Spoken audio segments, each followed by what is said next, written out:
I think we're training people now. We've got people now who are wonderful generalists I think that's and a not good point. specialists. And the skill of a great agency, which I think we do at BBH, is to understand how you, using that very trendy word, curate all these skills.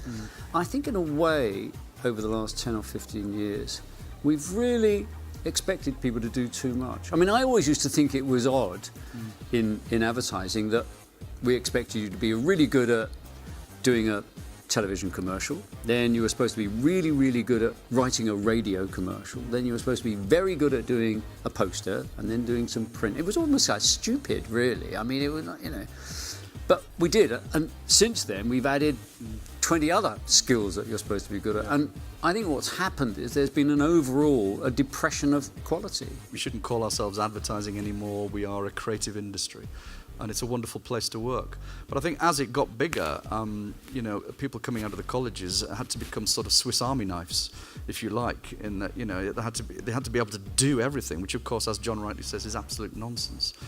And so it's a challenge, certainly for an agency like ours, to get the right balance of skills in the building and make sure that the right skills are applied to the right tasks. And that's just about being reactive and agile. You've got to be able to take an idea further than just the original concept.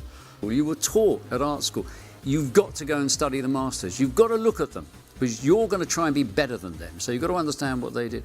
And in many ways, I could argue, it's a terrible thing to say this, don't go to design school or anything, just go and get all the greatest work done in the last 20 years, plaster your bedroom with it, posters, TV commercials, whatever it is, and look at it and think about it. And you know something amazing? It begins to rub off. People say, oh, it's just another opinion in the room. And what happens is it isn't. It gets elevated to the opinion in the room.